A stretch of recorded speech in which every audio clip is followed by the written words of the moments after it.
Era uma mosca dessas de maio que só dura um dia. Ela tinha acabado de nascer e tudo que ela fazia era voar por entre as folhas, dar voo rasante numa lagoa que tinha ali próximo e descansar à sombra das árvores. E ela foi tirada da brincadeira por uma lufada de vento muito forte que a carregou para bem longe e a jogou dentro de uma enorme vasilha de leite. Ela tentou nadar naquele líquido grosso e viscoso, tentou sair, não conseguiu, já quase sem forças. Disse desesperada com uma vozinha bem débil: "Ó grande Senhor do Universo, por favor, me tire daqui, que eu tenho que viver toda a minha vida ainda pela frente." Nesse instante entrou o cozinheiro. Olhou para aquele leite branquinho, aquela coisa preta no meio, e disse com voz bem forte: "Saia daí, sua mosca, você não vai estragar o meu molho." E pegando uma colher, jogou a mosca com muita força pela janela aberta. Olá, estamos começando mais um programa Humanização em Saúde, no seu 4º ano. Isso é muito bom, 4 anos levando informação, falando sobre humanização. O mundo está precisando de humanização, não só a saúde. Este é um programa em parceria com a Conexão Médica e a Associação Vive e Deixe Viver. A Associação Vive e Deixe Viver, há 11 anos, tem levado muita leitura, muita brincadeira e muita história para dentro dos hospitais do Brasil. O propósito desse nosso programa é valorizar a cadeia produtiva da saúde, a partir da política de humanização instaurada pelo Ministério da Saúde. No nosso programa de hoje, nós vamos falar sobre a realidade da saúde brasileira. Nós temos o apoio institucional do Ministério da Saúde e da Coordenadoria do HumanizaSUS. Nós vamos estar trazendo muito conteúdo muito bom para todos nós e, principalmente, a partir de junho desse ano, a gente inicia os fóruns de humanização que vão percorrer 13 mercados do Brasil.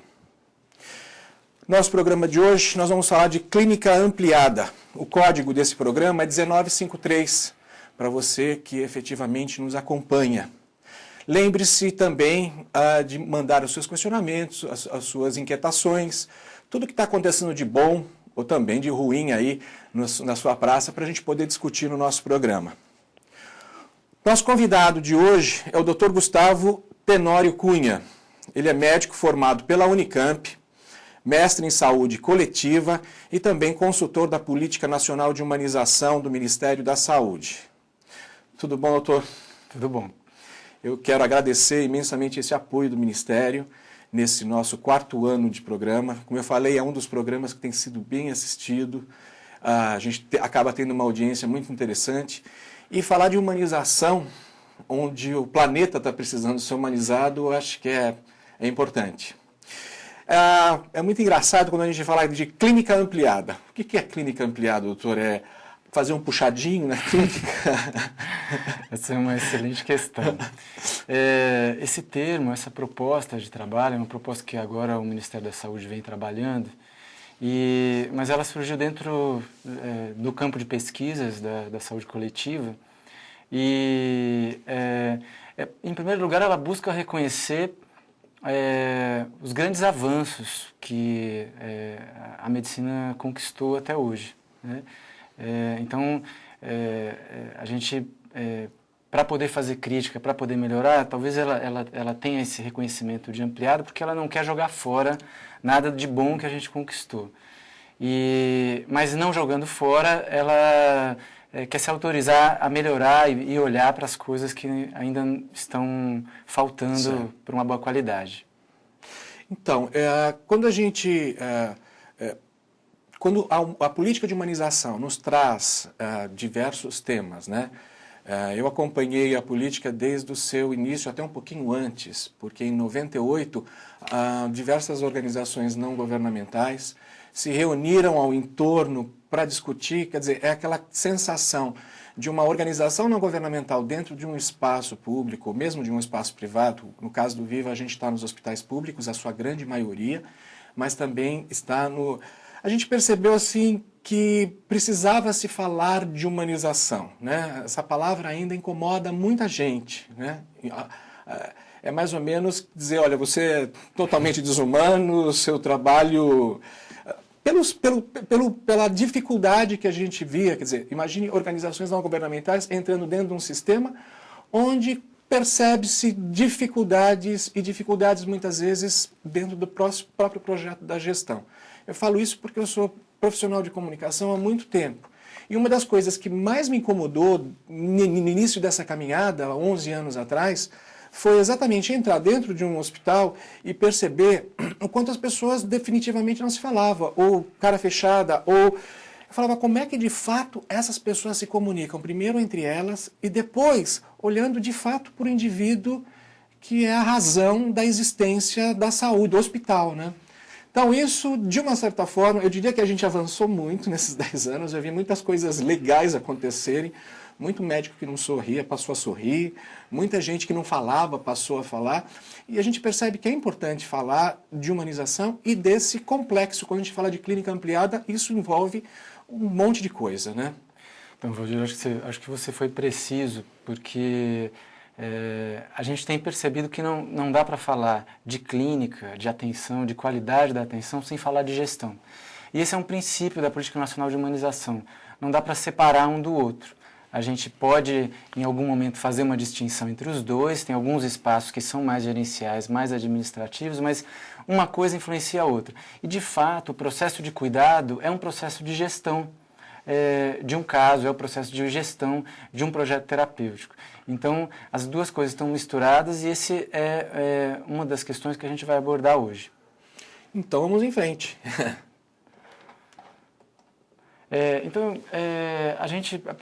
Primeiro momento, eu gostaria de conversar com você sobre por que a gente precisa dessa proposta e quais são os elementos hoje que nos autorizam a pensar numa transformação da prática clínica. Então, a gente tem alguns problemas que a gente pode enumerar, algumas possíveis causas, algumas hipóteses para esses problemas e, efetivamente, a proposta de clínica ampliada. Então, eu gostaria de abordar, primeiro, essa separação que a gente tende a fazer entre o trabalho clínico, o trabalho do cuidado e o trabalho da gestão. E aí eu queria citar um exemplo histórico, que eu não sei se todo mundo sabe, mas durante muito tempo foi proibido nos hospitais, nas enfermarias de pediatria, que os pais das crianças, principalmente as mães, pudessem ficar junto das crianças. Então, dizem, né, eu não peguei esse tempo, mas dizem que tinha até toda uma tecnologia de arrancamento, né, de separação. E é curioso que um fato, né, que condicionava uma certa prática clínica, porque isso obviamente define todo um sofrimento, né? Imagina uma criança num momento de adoecimento, num lugar estranho, com procedimentos invasivos, né, doloridos, nesse momento longe do pai e da mãe. Então, essa é uma proposta que o mínimo de bom senso já nos convidaria a questionar. Mas ela é uma proposta que não só persistiu, como também, a partir dos estudos que mostraram que essa proposta era ruim, ou seja, que a presença do pai ou da mãe diminuía o tempo de internação e diminuía a mortalidade, mesmo assim houve muita dificuldade. Então esse é um sintoma. Doutor Gustavo, isso tem a ver com a mudança, até no Estatuto da Criança e do Adolescente? Nós estamos falando de quanto tempo que de repente essas situações acontecem ainda, né? A gente acaba observando, muitas vezes até pela própria impaciência, às vezes do funcionário, ou aquele funcionário que está estressado, e muitas vezes ele não se percebe. Eu vou até citar um fato muito interessante, que não é o arrancamento, mas às vezes a falta de delicadeza do funcionário. A mãe está ali ao lado da criança, a criança está ali, a mãe fala dá para a senhora puncionar no bracinho ou no pezinho, porque o bracinho já não tem, quer dizer, o profissional nem está prestando atenção na mãe, quer dizer, a gente percebe que ainda a mãe é um número, a mãe ainda não tem nome, é cultural isso. né? Se a gente parar um pouquinho para pensar. Na verdade é uma cultura, mas é um modo de gestão dominante, que a gente diz dominante. Certo. Né? Um jeito de fazer a gestão do trabalho em que a gente se autoriza a não pensar sobre os resultados do que a gente está fazendo. Certo. Então existe um ditado ainda muito forte nas organizações, não só as organizações de saúde, de que um trabalho para funcionar bem precisa cada um fazer a sua parte. E nas entrelinhas, não dá palpite no trabalho do outro. Agora, cada um fazendo a sua parte, né? É um pensamento cartesiano também, Exatamente. né? Aí a gente diz, falta muito para acontecer alguma coisa razoável. Certo. Quando a gente tem essa cultura, a gente não para avaliar o que a gente está fazendo. Então, nesse contexto, é possível que esse tipo de situação, que era uma norma nas enfermarias durante muitos anos e que foi difícil de mudar, e que ainda hoje enfrenta resistências, apesar da legislação que garante esse direito para as crianças, ela ainda enfrenta resistência. Né? Então, é esse contexto gerencial que a gente, num primeiro instante, a gente acredita que facilita uma clínica que é uma clínica muito reduzida a um problema orgânico, acaba reduzindo a pessoa a um número ou a uma atividade. Então, às vezes, o compromisso de um trabalhador é com um diagnóstico ou com um procedimento, uma injeção, um curativo, e ele não tem um espaço de conversa com a equipe para fazer uma abordagem mais ampla. Perfeito. Então, esse seria um primeiro problema. Ou um segundo problema, quando a gente trabalha esse tema da necessidade de repensar o processo de trabalho, as pessoas frequentemente, os trabalhadores de saúde, os médicos, os profissionais, eles apontam a seguinte questão, eles falam o seguinte, olha, conversar com as pessoas, ouvir as pessoas, se eu quisesse fazer isso, eu teria feito uma outra profissão. Muitas vezes eles falam, né, os profissionais não psicólogos, falam, isso é um papel dos psicólogos, é núcleo dos psicólogos. Além disso, se eu ficar sabendo muito o que está acontecendo, como aquela pessoa está se sentindo, se ela está sofrendo, como é que ela está lidando com aquele problema, isso não vai fazer diferença. Então, existe uma percepção de que a minha conduta médica, cirúrgica, ela independe da vida e da forma como aquela pessoa está lidando com o problema de saúde. E, por último, esses profissionais muitas vezes dizem o seguinte, olha, se eu começar a lidar com toda essa dimensão subjetiva do adoecimento, eu é que vou ficar doente. Então, muitas vezes, um certo padrão de relação clínica muito reduzido à patologia, ele também é uma forma de defesa das pessoas em relação a lidar com o sofrimento, a lidar com a morte, a lidar com a dor. O que nós temos dito diante desse tipo de lógica que se constrói nas organizações é que, primeiro, do ponto de vista da defesa psíquica, é uma defesa ruim, é uma negação.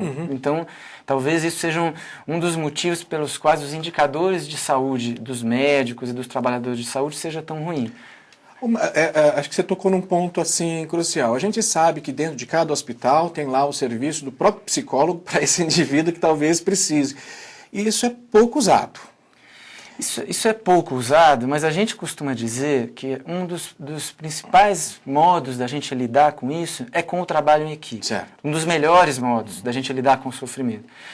O sofrimento, muitas vezes, ele vem porque ele é maior quando a gente tem uma identidade com o paciente. Então, por exemplo, atender um paciente que de alguma forma, um exemplo bem comum, de alguma forma lembra um familiar. É muito mais difícil do que atender uma pessoa com a qual a gente não tem essa identificação. Então, quando a gente tem esse tipo de situação, uma identidade, uma dificuldade de lidar com o paciente, muitas vezes a gente se afasta do paciente. Então, isso é um movimento normal de todas as pessoas. Se isso é colocado para dentro da equipe como um fenômeno normal e a equipe lida com isso, é possível a equipe aproveitar a potência de cada um, ou seja, tem pessoas que vão ter mais dificuldade, tem pessoas que vão ter mais facilidade, e o paciente não fica descoberto. Doutor Gustavo, a gente tem percebido nesses quase... Nós tivemos a 5ª edição do Congresso de Humanização, a gente tem desenvolvido diversos fóruns pelo Brasil, e a gente sabe que esse modelo, quer dizer, o indivíduo que dá mais atenção, o indivíduo que dá menos atenção, a gente tem todos no mesmo balaio. né? Você tem um médico extremamente atencioso, que transforma a sua sala de cirurgia num lugar mais lúdico, que tem extrema consciência. Quer dizer, será que a gente não deveria, penso eu, né? Penso eu como paciente, como questionador, como indivíduo que está do outro lado da mesa. Será que não existe alguma forma de a gente mexer na formação do profissional, seja do médico, seja da enfermeira, psicólogo? Porque o que a gente percebe? A gente percebe, talvez isso seja mais um paradigma, que na formação do profissional, ele é treinado para, de fato, não falar, não dialogar, não se aproximar, não ter afeto, e de repente agora a gente traz a consciência de que precisa de tudo isso, porque o indivíduo é um ser humano, né? Ele tem as suas fragilidades, as suas vontades, as suas emoções, quer dizer, será que a gente não vive exatamente um antagonismo da história? Quer dizer, nos ensinam lá na faculdade que eu não posso me aproximar, e de repente quando eu estou no ato, de fato, eu tenho que fazê-lo, só que eu fui treinado a não fazer.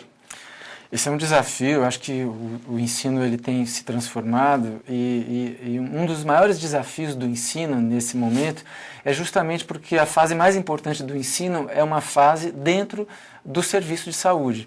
Então, não vai ser possível mudar o ensino sem mudar o serviço, principalmente o serviço de ensino. Então, às vezes, a gente tem espaços de uma abordagem teórica muito rica, muito interessante, humanizadora, mas a gente tem uma prática, eu vou dar um exemplo simples, né? A gente vê a maior parte dos hospitais universitários, por exemplo, agendando os ambulatórios com horários para as pessoas e agendando de uma forma absolutamente injustificável. Eles, em geral, agendam todas as pessoas para chegarem no mesmo horário, no começo da manhã ou no começo da tarde, né? Então, quer dizer, que discurso sobrevive a uma prática, uma questão simples como essa, e não é uma questão tecnológica de como é que se agenda a fila, porque isso é uma tecnologia bastante simples do ponto de vista gerencial. É uma questão mesmo de priorizar uma determinada forma de trabalho e de não valorizar o cuidado, não valorizar aquelas pessoas que estão ali sendo cuidadas. O que eu queria comentar, assim, a gente tem trabalhado nessa questão das profissões de saúde, de que assim, não é possível um profissional de saúde não entender alguma coisa do plano da subjetividade. Então, embora esse seja o núcleo do psicólogo, esse seja o núcleo do psiquiatra, esse seja o núcleo da psicanálise, não é possível que algum profissional de saúde não entenda alguma coisa de gente, não saiba lidar com gente, inclusive não entenda alguma coisa de si mesmo, para poder trabalhar em saúde. Então, essa cultura que faz a gente acreditar que é possível fazer uma clínica eficaz sem lidar com a subjetividade, ela é falsa, né? E da mesma forma, a possibilidade da gente fazer uma conduta eficaz sem lidar com a dimensão social e sem lidar com o contexto subjetivo também é falsa. A gente precisa entender isso para poder adequar o projeto terapêutico à singularidade de cada pessoa. Isso também vem reforçar essa visão das especialidades, né?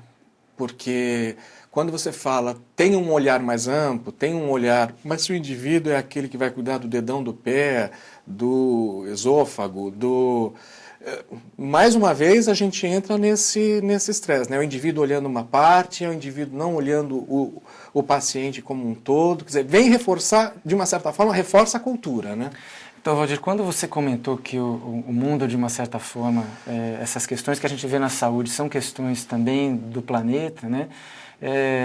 A gente está tensionado por uma forma de lidar com o mundo que é da separação, né? Até que ponto eu posso me sentir separado de um país que está do outro lado do planeta? Cada vez a gente vai vendo que a gente pode se pensar e pensar os projetos, pensar a nossa vida nessa cultura da separação.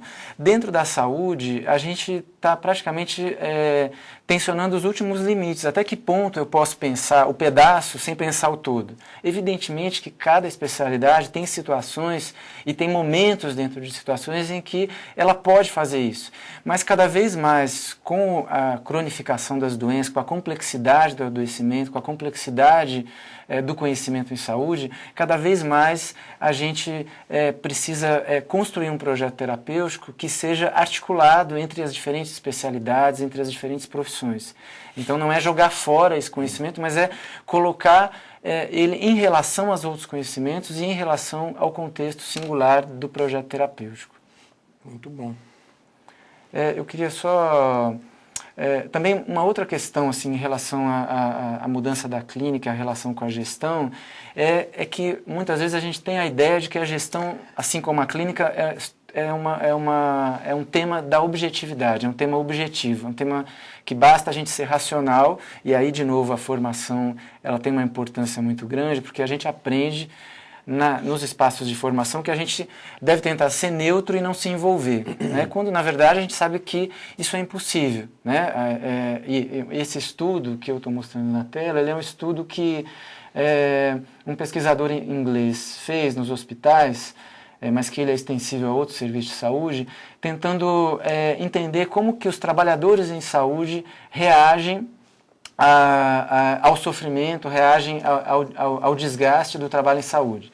E aí ele fez uma pequena tipologia, né, que ajuda a gente a entender, dos diversos movimentos que ele encontrou nessa reação ao sofrimento. Um deles, o mais raro, é uma dinâmica, o mais raro e o mais recomendável é uma dinâmica de equipe que ajuda, através da grupalidade, através da coesão interna, uma proteção, produz uma proteção e uma ajuda mútua no grupo. As outras formas, elas são bem comuns, hiperatividade verbal, o próprio adoecimento e a falta no serviço, começar a falar de temas não vinculados ao trabalho para fugir do assunto que está incomodando naquele momento. E o mais complicado, mas também muito comum, que é uma agressividade reativa contra o paciente através de zombarias, colocações cínicas, inclusive, de uma certa forma, culpabilização do paciente, muitas vezes pelo problema que ele apresenta. Então, o que eu queria, a partir desse estudo, era chamar a atenção como a gestão, nesse âmbito, ela não é uma questão totalmente objetiva. Ela precisa criar espaços e criar condições para que a clínica leve em conta os fluxos de afetos naquele grupo, as dificuldades que aquele grupo de trabalhadores, incluindo todos os trabalhadores que estão em contato com o paciente, as dificuldades que eles têm, inclusive inconscientes, de lidar com alguns tipos de problema. Então, chamar a atenção que esse tipo de questão que define condutas no trabalho, ele não se resolve do ponto de vista racional, ele se resolve com espaços coletivos em que a gente possa discutir o trabalho e discutir as dificuldades de lidar com o sofrimento e de lidar com o desgaste do trabalho em saúde. Nós estamos aqui conversando com o Dr. Gustavo Tenório Cunha. O nosso tema dentro desse contexto, desses 4 anos, é a realidade da saúde brasileira clínica ampliada. O código para essa aula é 1953. Doutor Gustavo, eu acho muito interessante quando a gente separa, né, a clínica, o cuidado, ou separa não, ou bota a dimensão. Quando a gente está falando de gestor, da importância do gestor ou da gestão propriamente dita. A gente sabe que tem um gestor por detrás.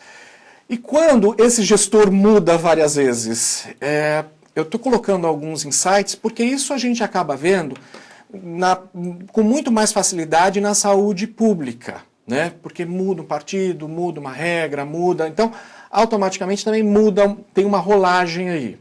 A gente sabe que muda o gestor, mas muitas vezes não muda a equipe está lá trabalhando.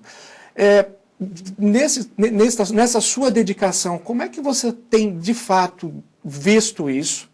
E como, de fato, os gestores, vamos focar, os gestores da saúde têm se comportado, ou têm olhado se têm olhado com mais carinho?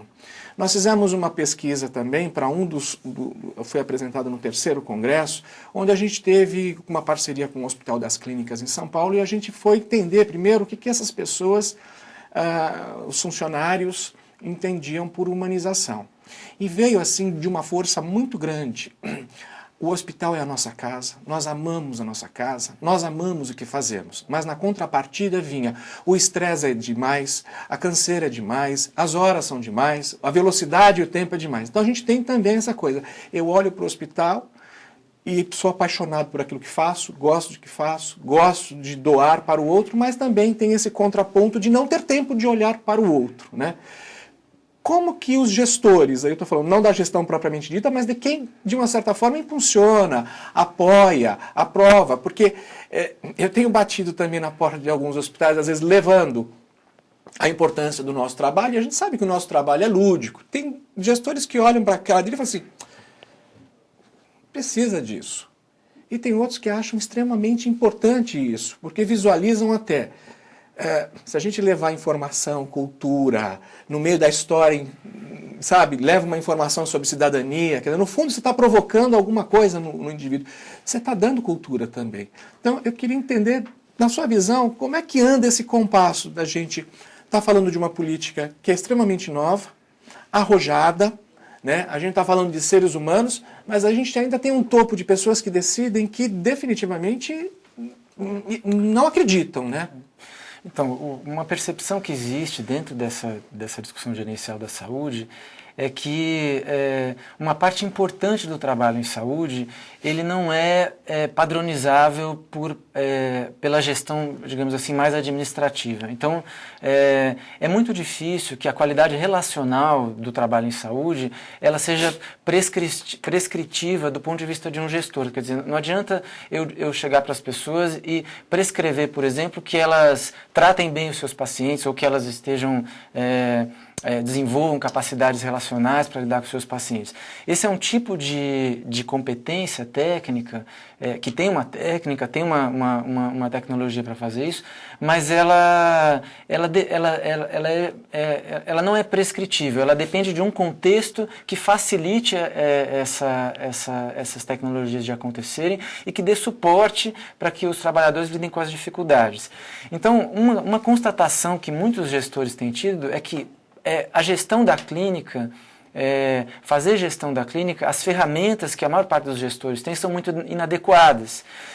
Então, por um lado, tem um certo compromisso nosso, dos pesquisadores, em relação à cogestão, à gestão democrática, mas, por outro lado, existe uma questão prática de que não é possível fazer gestão em saúde sem reconhecer que os trabalhadores em saúde têm muito poder de gestão, porque efetivamente fazer clínica é fazer gestão. Uhum. Então, nesse sentido, que a proposta da Política Nacional de Humanização é de cogestão, ou seja, é de aumentar a capacidade dessas equipes que são mais permanentes, e deveriam ser mais permanentes ainda, né? A gente ainda tem muita rotatividade, delas terem um espaço maior dentro da organização, terem mais poder para fazerem a cogestão dentro da organização. Né? Uhum. Nesse sentido, manter a organização um pouco mais impermeável a essas oscilações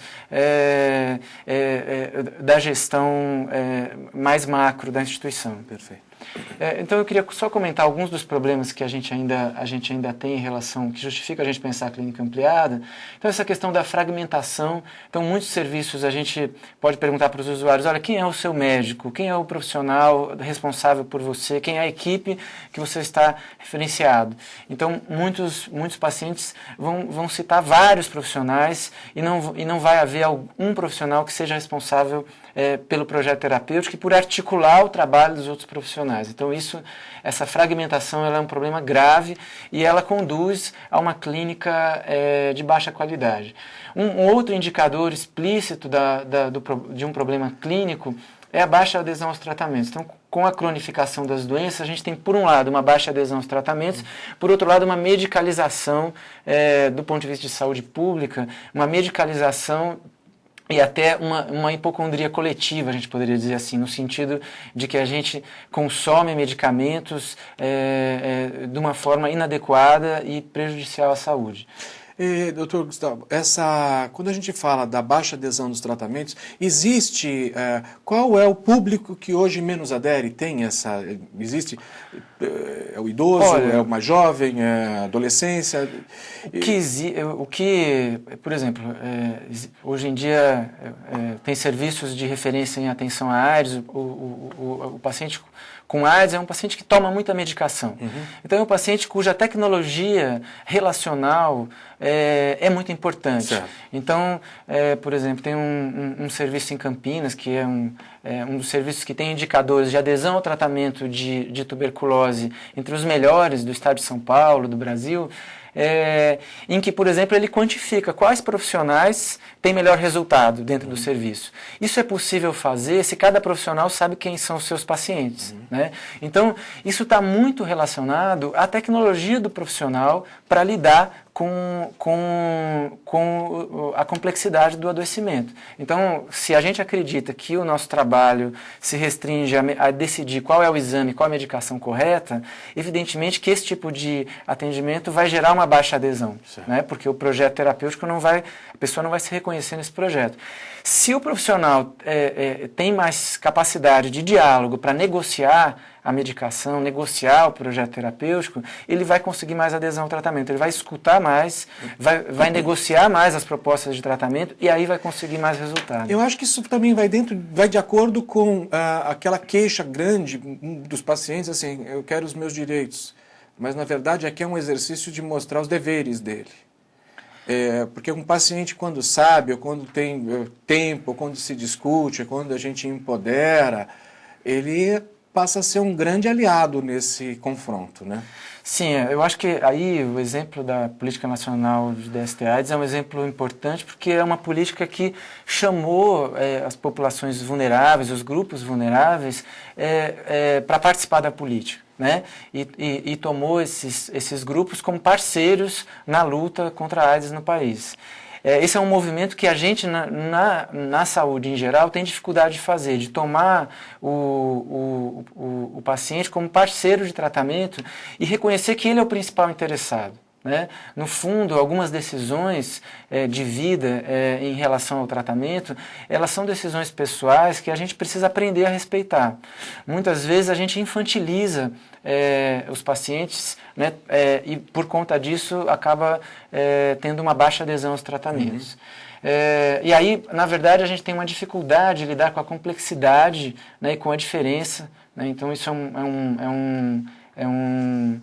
uma dificuldade que a gente vê na prática clínica tradicional. Isso produz muitos conflitos, né? A gente não consegue escutar, a gente não consegue reconhecer a complexidade da vida das pessoas para executar os tratamentos.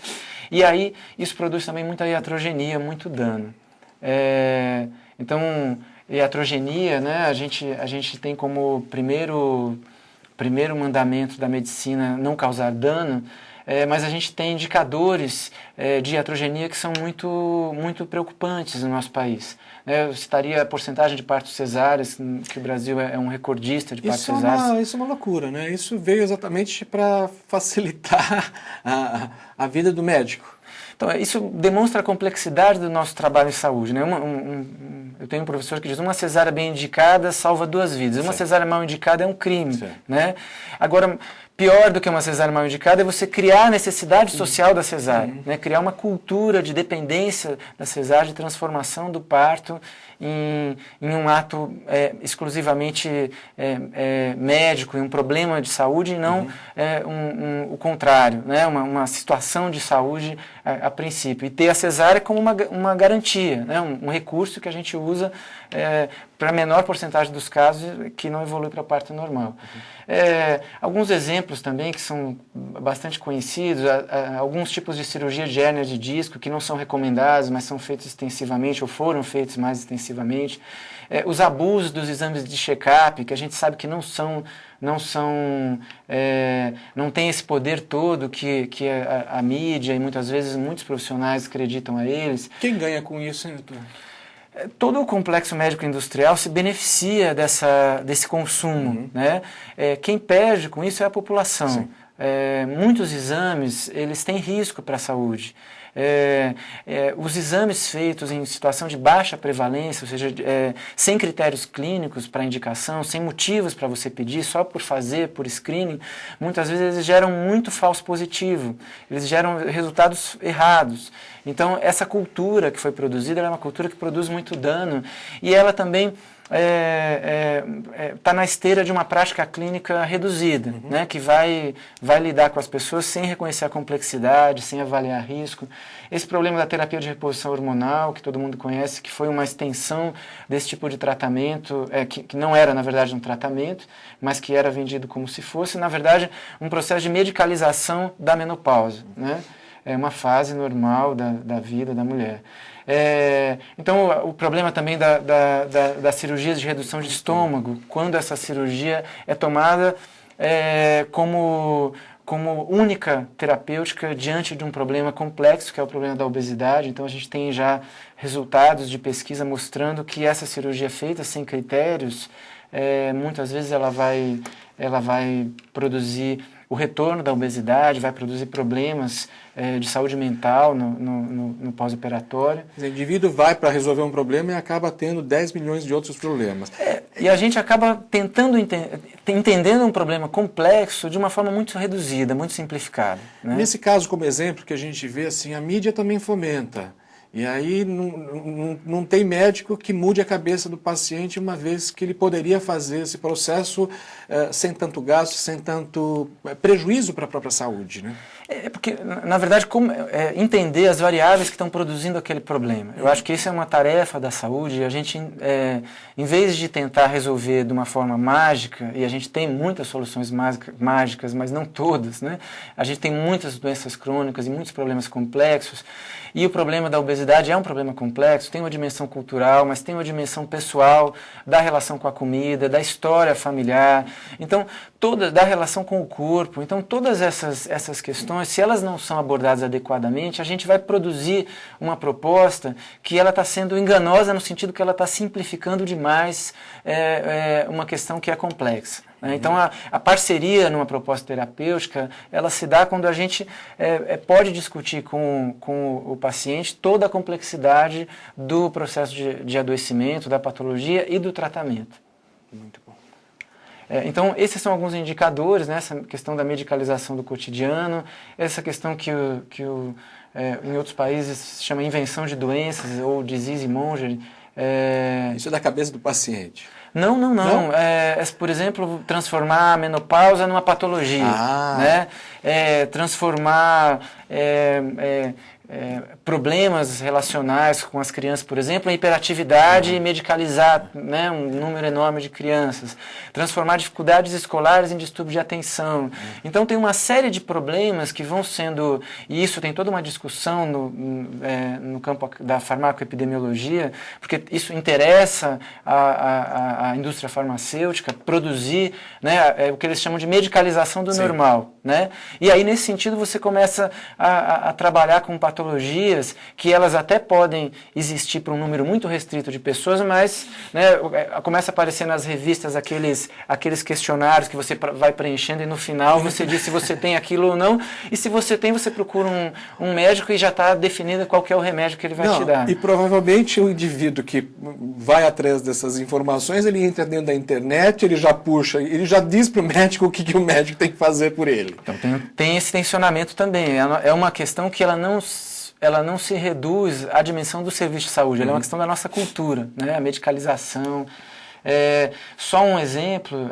Ou seja, o paciente também é culpado nessa brincadeira. Porque a medicina ela é coproduzida pela nossa cultura, né? A gente também não está isolado e não faz as coisas também fora de uma composição que tem interesses econômicos, mas tem também o nosso jeito de lidar. A gente, né, quem assiste os programas dominicais, né, pode ver que tem a demanda da segunda-feira, né? Isso é incrível, né? Então tem programas dominicais que apresentam uma determinada terapêutica, uma determinada proposta de pesquisa científica como uma solução mágica. Então, esse tipo de relação com a prática clínica, essa busca de uma solução simples e mágica, ela, de uma certa forma, infantiliza todos nós, né? Eu tenho sempre feito essa pergunta para os nossos entrevistados, o quanto, de fato, a mídia poderia ajudar? Já pela segunda ou terceira vez que vem esse foco, quer dizer, a mídia coloca no domingo e na segunda-feira a gente tem as instituições lotadas de pessoas tentando absorver aquilo que... E aí você tem mais um processo. O indivíduo tem que explicar, às vezes o indivíduo não viu o programa, o indivíduo não sabia. Quer dizer, como a mídia pode, de fato, ajudar e não atrapalhar? Essa é uma pergunta que eu tenho feito, porque é legal a gente ser mais esclarecedora, ser mais frequente, porque às vezes eles soltam uma coisa e depois não se fala mais sobre isso, né? Eu acho que uma coisa que a mídia pode ajudar muito é, primeiro, quando ela faz divulgação científica, ela divulgar os conflitos de interesse e quem está pagando aquelas pesquisas que ela está divulgando. Isso já é uma coisa interessante. Talvez uma dificuldade da mídia de fazer isso é que muitas vezes quem paga a pesquisa está pagando também a divulgação, né? Então, por exemplo, eu tenho um professor que fez uma reportagem, fez uma entrevista para uma revista semanal sobre o check-up, né? Esse professor fez uma avaliação crítica, que é o que o conhecimento atual de epidemiologia recomenda que se faça desses procedimentos. E ele foi olhar na revista na semana seguinte, uma imensa reportagem sobre check-up, e não tinha lá a entrevista dele. E ele ligou para a revista e perguntou: olha, por que vocês vieram me entrevistar e não publicaram? Ele disse: não, porque a sua visão era minoritária. E parte da matéria caiu. Pois é, agora, evidentemente que assim, existe, se a gente for olhar a indústria farmacêutica, complexo médio industrial, a indústria farmacêutica, em média, gasta o dobro com propaganda do que ela gasta com pesquisa. Bom, né, essa propaganda, uma parte dela é direcionada ao público da saúde, público médico, mas outra parte vai também distribuída aí para todas essas mídias, né? Então, é o jabá, né? Igual das músicas, assim, tem o jabá na mídia, tem o jabá também. Institucionalizou um jabá. Então, isso tudo gera uma dificuldade. Eu acho que talvez uma das coisas que é um problema da mídia no nosso país é essa questão da mídia explicitar mais os seus interesses, né? Eu acho que isso é uma questão que talvez dificulte de abrir o jogo, né? Okay. Mas, enfim, esse problema, o CREMESP recentemente publicou um artigo que não é um artigo até foi publicado no New York Times, mas ele publicou falando dessa epidemia de diagnósticos, né? Isso tem a ver com uma clínica também reduzida, uma clínica muito reduzida à doença. E é uma questão também que é muito forte, que nos Estados Unidos, onde essa fragmentação do cuidado é muito extensa, as práticas em saúde têm se tornado uma causa importante de mortalidade. Então, tem estudos apontando que estaria entre a terceira e a quarta causa de morte nos Estados Unidos, os procedimentos de saúde, os procedimentos médicos, as reações adversas à droga. Então, isso é um motivo a mais para a gente repensar a nossa prática clínica. Aqui, enfim, eu já comentei. E aqui uma coisa que eu queria comentar da gestão é que uma das coisas que atrapalha a nossa prática clínica é a gente ter um modelo gerencial. Eu estou citando o Taylor, né, que fundamenta o modelo de gestão nas indústrias, né, a partir da Revolução Industrial. Porque a gente tem muito essa ideia, isso é uma queixa também dos profissionais de saúde, né? De repente as pessoas estão fazendo seus procedimentos, atendendo pacientes numa lógica como se fosse de linha de produção, né? Então essa é os princípios, né, dessa lógica de gestão acaba implicando na clínica de várias formas. Primeiro, essa ideia de separar quem decide de quem executa, né? Se eu disse para você que na saúde todo mundo tem muito poder, né? Independente do diploma que tenha, na medida que está se relacionando com o paciente, essa relação ela faz diferença, e vocês, né, mais do que ninguém percebem isso, né, por causa do impacto que a presença de vocês tem dentro dos hospitais. Então, a relação que se estabelece entre as pessoas dentro de uma organização, ela define a qualidade da terapêutica também, o envolvimento das pessoas. Então, alguns dos princípios tayloristas, eles ainda estão muito presentes. A separação entre planejamento e execução, a divisão de trabalho e a excessiva especialização, a ideia de que algum conhecimento vai dar conta de toda a complexidade, que a gente, com esse conhecimento, a gente não precisa pensar e não vai ter que se haver com uma certa incerteza. enfim, aí toda uma concepção de trabalho industrial do Taylor, né? Quando a gente pega esse foco, né, o taylorista, a gente percebe também a grande falha no processo, talvez essa tenha sido a minha visão há 10 anos atrás, do problema truncado que existe de comunicação interna dentro das organizações ou dentro das instituições hospitalares. A gente sabe que esse é um fator que acho que é primordial, crucial para a população interna se entender, saber exatamente para onde vai, como vai. São muitas pessoas, se a gente pega, por exemplo, um hospital Emílio Ribas, são mais de 1.800 pessoas girando ali todo dia, né? Estou pegando um exemplo de um hospital. Como é que você vê exatamente hoje a comunicação interna? Né? Porque a gente tem diversos públicos, você tem o paciente, você tem o funcionário, você tem a portaria, você tem a limpeza, você tem, enfim. Né? Então, você tocou numa questão que ela é essencial, que é um dos princípios da humanização é o princípio da transversalidade, entendendo que existem principalmente 2 tipos de comunicação na organização tradicional. Uma comunicação de cima para baixo, na hierarquia, e uma comunicação entre pares, entre semelhantes. Então, isso gera um grande problema de comunicação, porque entre pares eu quero dizer o seguinte, os médicos reúnem entre si para discutir um caso, os enfermeiros entre si, se houver outras profissões, entre si. Né? Então, não existe uma comunicação transversal, daí o princípio da transversalidade.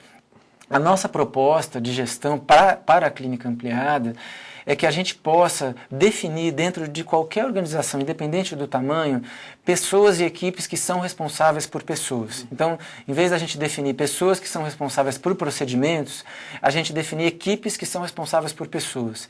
Então, mesmo que um serviço seja extremamente complexo e por exemplo, hajam várias especialidades médicas, na medida que o paciente entrou por determinada especialidade, aquela especialidade passa a ser responsável por ele e vai fazer a coordenação do caso. Vai negociar com as outras especialidades. Então, na medida que a gente pede, vários serviços que implantaram isso, serviços hospitalares, a interconsulta, por exemplo, tradicionalmente ela é um pedido para um especialista que visita o leito na hora que ele pode, faz uma prescrição sem conversar com ninguém e vai embora. Na nossa proposta, esse paciente é daquela equipe que está naquele leito e qualquer alteração, qualquer proposta terapêutica de uma outra especialidade tem que ser negociada com aquela equipe.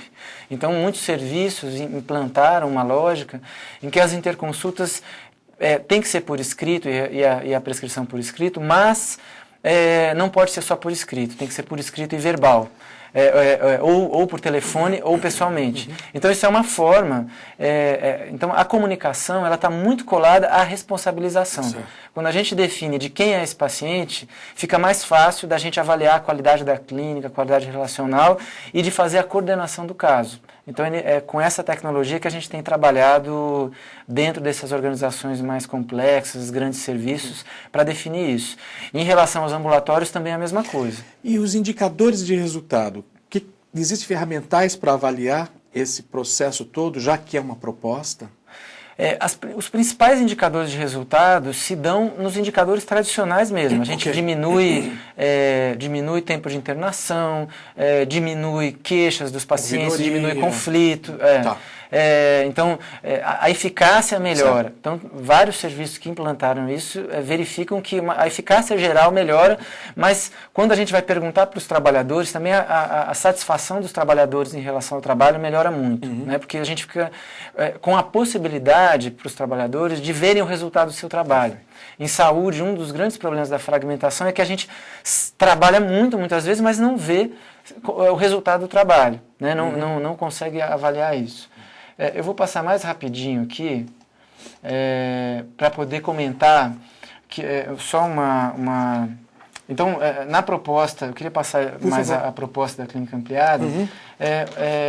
Esse gráfico ele dispersou um pouco aqui, mas enfim, a gente tem uma tendência no trabalho em saúde de reduzir a dimensão do nosso tratamento à dimensão orgânica. Então, quando a gente está avaliando uma pessoa, está avaliando um sujeito, a gente tende a valorizar extremamente a dimensão orgânica. Quando a gente está por exemplo, pensando numa patologia como uma síndrome de Down, por exemplo, a gente vai perceber que em algumas regiões do país tem uma diferença de expectativa de vida de até 20 anos. Essa expectativa ela não é explicada, essa diferença de expectativa de vida ela não é explicada por uma dimensão orgânica, ela vai ser explicada aqui por uma dimensão social, uma dimensão das instituições, do acolhimento na família, da aceitação na família, da síndrome de Down, de instituições outras instituições, escolas normais que acolhem as pessoas que têm síndrome de Down. Então, instituições que aceitam trabalhadores com síndrome de Down. Então, os problemas de saúde e os problemas de cada pessoa, eles em cada momento eles têm uma dimensão que é particular, que é orgânica, e em outros momentos tem uma dimensão que é social, que é subjetiva, e que a gente precisa lidar, reconhecer para poder fazer uma clínica melhor. Qual seria, por exemplo, o mecanismo? A gente percebe, né, você falou assim, existe a expectativa de vida, como existia a expectativa de vida para o portador, para o HIV, que recentemente também a gente fez uma pesquisa e muitos médicos colocaram, olha, a gente não imaginava que esse indivíduo ia crescer, ia ter... E aí você vê o comportamento. De fato, quando ele tem uma família íntegra, uma família que apoia, uma família... A vida deles melhora e, inclusive, esse indivíduo ele passa a ter uma visão de futuro maior, né? Como que, efetivamente, esse cruzamento na ficha do indivíduo, na percepção da equipe, como que esse alinhamento de perceber não só a patologia, mas também todo esse composto de informações que muitas vezes o indivíduo, como a gente falou, ele não tem tempo para enxergar tudo isso, né? Esse subjetivo. Então, uma questão assim, que a gente percebe é que quando a gente não... como que nós... cada um de nós é formado, né? Então, se a gente for olhar para a nossa história, a gente vai ver que a gente tem influência da nossa família, a gente tem influência da nossa escola, do bairro, da religião, das várias instituições. Uhum. O processo de saúde e doença é a mesma coisa, né? As pessoas elas têm todas essas influências. Então, um paciente, por exemplo, com uma patologia crônica, num determinado instante em que a patologia agudiza, a dimensão orgânica ela se sobressai. Passou esse instante, a dimensão do contexto, ela ganha importância. Uhum. Então, como é que uma pessoa que tem, por exemplo, anemia falciforme, que tem dificuldade com determinado tipo de trabalho que exige esforço físico, como é que esse paciente vai sobreviver se eu não pensar nisso e não ajudar com ele a compor um projeto terapêutico que inclua essa dimensão da sobrevivência social, uhum. né? Então, todas essas coisas, elas fazem com que a gente tenha que ampliar a nossa lente para que a gente consiga reconhecer em cada momento da vida do paciente qual o problema que é mais importante. Então, a gente tende, quando a gente sai da dimensão orgânica, a gente tende a reconhecer só a dimensão do interesse. Então a gente diz assim para as pessoas, olha, pare de fumar porque fumar faz mal à saúde, né? E o Ministério da Saúde faz isso extensivamente. Só que a gente sabe que as pessoas não fumam só porque elas não sabem que não faz bem. Elas fumam também porque tem uma dimensão do desejo vinculado ao tabagismo. Então, elas têm hábitos estruturados, elas estão acostumadas a um determinado almoçar e fumar um cigarro, enfim, uma série de hábitos estruturados, e isso se vincula também a uma dimensão do desejo. Reconhecer essa complexidade das pessoas faz com que a clínica fique mais negociado, né? Então, quando a gente fala da coprodução, de reconhecer os sujeitos coproduzidos, a gente está dizendo que em cada momento, para a gente ajudar um paciente, a gente precisa reconhecer as suas complexidades, enfim, reconhecer o que é que tem de tema mais importante naquele momento. Perfeito. Então, só fazendo resumindo, tradicionalmente a gente tem como objeto de trabalho o sintoma e a doença, e a gente tem como objetivo aliviar o sintoma ou curar. Se a gente está falando de clínica ampliada, a gente vai ampliar o problema, não para o sintoma, não para a doença, mas para o problema de saúde, avaliando a vulnerabilidade e o risco de cada sujeito no seu contexto. Então o encargo passa a ser passa a ser diferente, mais ampliado. Então, como você citou na questão da AIDS, a história do Brasil em relação à AIDS é uma história de ter feito esse enfrentamento de um problema complexo, né? Inclusive tendo mudado, né, por exemplo, a possibilidade cultural que a gente tinha de falar, por exemplo, da sexualidade. Né? No começo da epidemia, existia uma resistência muito grande, inclusive da mídia, de falar sobre esse assunto. Né? Então teve uma ampliação, uma compreensão do problema de uma forma ampliada para fazer o seu enfrentamento. O objetivo reduzido, o objetivo ampliado também no sentido de pensar não só o tratamento, mas pensar a autonomia da pessoa, pensar a capacidade da pessoa de lidar com o seu problema sem precisar o tempo todo do serviço de saúde, né? Possibilitar uma reinvenção da vida a partir daquela dificuldade. Quando a gente fala do diagnóstico da mesma forma, né, um diagnóstico mais reduzido, ele vai se relacionar mais à positividade clínico-epidemiológica de uma patologia coletiva ou individual, e um diagnóstico ampliado vai entender o sujeito no seu contexto, inclusive subjetivo, e levando em conta as variáveis mais importantes para cada um. A terapêutica também ela vai se ampliar, então em vez do meu compromisso terapêutico ele se reduzir a qual remédio eu dou, qual procedimento eu faço, ele vai se ampliar para ações negociadas com o sujeito, pensando esse sujeito dentro do seu contexto, pensando ações educacionais, autocuidado, modo de viver e uma certa estética da vida.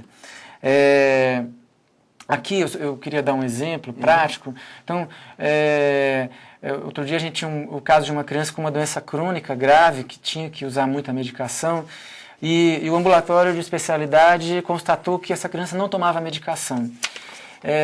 Então, assim, qual que foi o procedimento? Internou essa criança para ver se ela tinha como é que era a dificuldade dela em relação à medicação, se era alguma reação alérgica, alguma reação orgânica. Constatando que não era uma reação alérgica, chamou o psiquiatra, né? E aí a avaliação quase anedótica assim, né, do psiquiatra é que, como essa criança não tomava medicação, essa criança estava deprimida, porque ela tinha um quadro muito grave de uma doença crônica, e aí a constatação é que essa criança estava deprimida, então a conduta do psiquiatra foi dar um antidepressivo. Então você acaba resumindo um diagnóstico a uma dimensão extremamente restrita, né, do problema. É lógico que uma criança que tem um quadro crônico, que tem que tomar muita medicação, ela precisa de uma abordagem familiar, ela precisa de uma compreensão ampliada do problema e de uma intervenção também ampliada do problema. E esse movimento ele não foi feito. Num segundo momento, um outro profissional que poderia fazer isso também faz uma avaliação reduzida do problema, faz um outro diagnóstico e acrescenta uma conduta que já não vinha dando certo, que é justamente tomar medicação. Então isso parece anedótico, mas isso é uma rotina, isso acontece exaustivamente no serviço por conta dessa dificuldade de lidar com a subjetividade, de lidar com a complexidade. É interessante, você já deve ter vivido essas situações, Valdir. Essa criança, no relato do prontuário, ela contou ao auxiliar que ela estava com muito medo de morrer, né? Que a tia tinha dito para ela que ela ia morrer. E ela relatou também para o auxiliar, veja bem, ela não relatou para o médico, ela não relatou para nenhum dos médicos, não relatou para os enfermeiros, ela relatou para o auxiliar de enfermagem que porque só ela tinha que tomar remédio e os irmãos não, né? Então são questões que se a gente não compreender, se a gente não valorizar, por exemplo, esse vínculo que ela fez com o auxiliar de enfermagem, com quem ela se abriu, com quem ela contou, aliás, durante toda a internação dela, ela só tomou medicação com essa pessoa. E acho que isso é o grande barato da equipe. Isso é um grande barato da equipe. Porque se tem um que conectou, que tem ali a visão, ele tem a responsabilidade de compartilhar e, de fato, minimizar tanta coisa, né? Se a gente parar um pouquinho para pensar, é isso, né? Essa coisa pensada, cada um correndo para um lado, essa falta de olhar, essa falta de atenção, eu digo olhar mesmo, porque às vezes a gente percebe no dia a dia, no vai da valsa, as pessoas estão muito mecanizadas. Exatamente. Então essa dimensão da ampliação da clínica, ela passa por essa valorização da equipe e por essa possibilidade de reconhecer os outros saberes dentro da equipe, né? Então é nesse sentido que a gente trabalha. Então a proposta da clínica ampliada, efetivamente, ela vai lidar com um tipo de compromisso, que é o compromisso com a pessoa, com o sujeito em transformação, né? À medida que as pessoas adoecem e as doenças cada vez mais são crônicas, esse processo é um processo de transformação, em oposição àquela vontade que a gente tinha antigamente, quando o paradigma das doenças era mais infeccioso, né? Você tomava um antibiótico e curava, né? Hoje em dia as doenças são mais crônicas, com a perspectiva de autonomia e de reinvenção da vida, né? Como é que a gente reinventa a vida a partir da doença. Tem um exemplo bonito, uma vez esse conceito de desvio é um conceito de transformação, né? Quando uma vez eu vi uma entrevista do Tom Jobim e perguntaram para ele por que ele resolveu ser músico. E ele disse que ele resolveu ser músico porque ele tinha asma. E aí ele falou isso brincando, mas brincando sério, o jornalista perguntou para ele, mas como assim?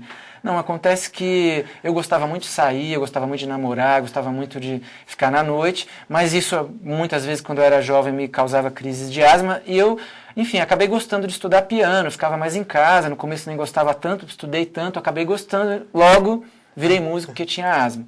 Então a gente costuma dizer que tem pessoas que diante de qualquer dificuldade, elas fazem música, elas reinventam a vida. Mas tem um grande número de pessoas que precisa de ajuda para fazer isso, né? E a gente precisa se capacitar para ajudar a fazer isso. Isso é muito mais do que prescrever, do que fazer um procedimento, do que definir qual que é a conduta tecnicamente certa. Então é nesse sentido que a gente tem esse compromisso. É lógico que isso significa compor saberes, lidar com os limites dos saberes. Muitas vezes a gente que é profissional de saúde, a gente se apaixona por um determinado conhecimento que a gente tem, e a gente não consegue reconhecer o limite, e não reconhecendo o limite, a gente não vai buscar tecnologia e formas de superar o limite daquele conhecimento.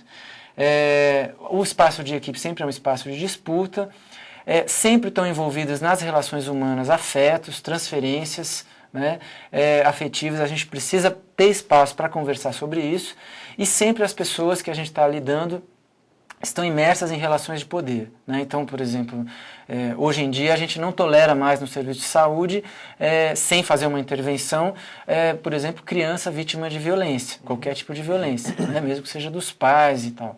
Mas isso não é verdade se a gente voltar 30, 40 anos atrás. Então, essa compreensão de que as pessoas estão em relações de poder e que as nossas escolhas diagnósticas, a amplitude da nossa ação, da nossa responsabilidade, ela define uma cumplicidade ou não com essas relações, né? É uma percepção nova dentro da área de saúde, aumenta a nossa responsabilidade, e a nossa responsabilidade a gente não vai resolver todos os problemas a partir da saúde, mas pelo menos a gente tem que aceitar o desafio de não ser cúmplice, né? De não assinar embaixo das coisas que pelo menos as coisas que afetam o tratamento que a gente está tentando fazer. Nós estamos aqui e finalizando o nosso programa com o Dr. Gustavo Tenório Cunha. Quero mostrar também um livro, A Construção da Clínica Ampliada na Atenção Básica. Fala um pouquinho para a gente.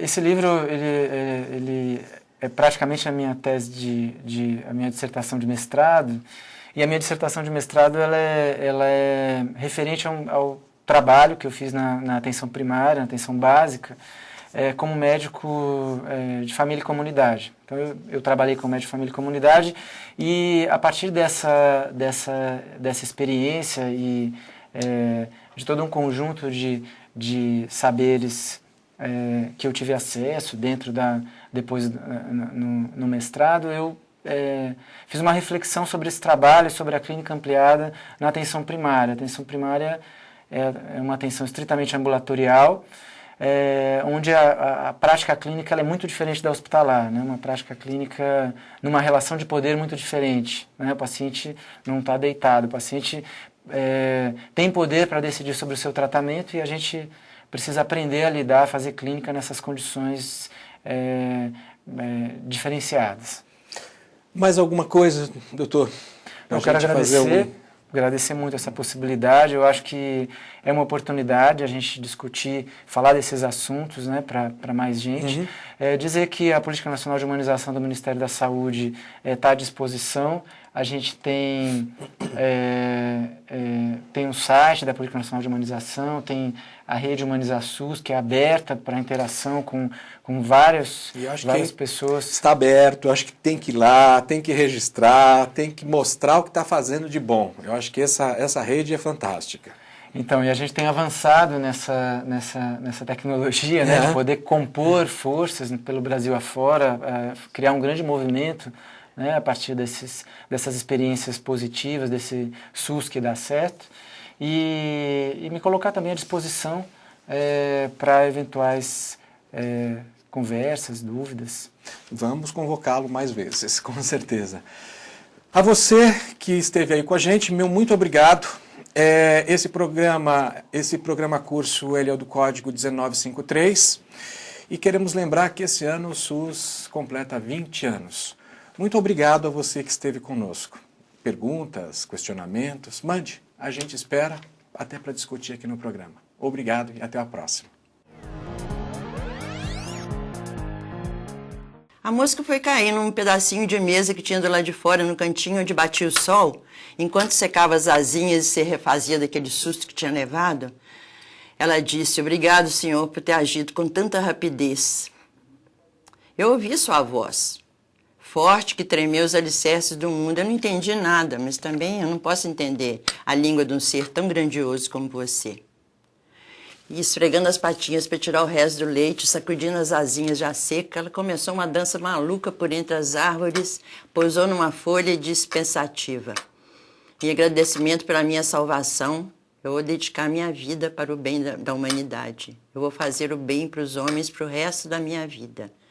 Mas amanhã, que hoje eu estou muito cansada dessa experiência horrível que eu passei. Amanhã eu começo a minha grande tarefa." Mas era um comentário dispensável, porque todo mundo sabe que a mosca de maio só dura um dia.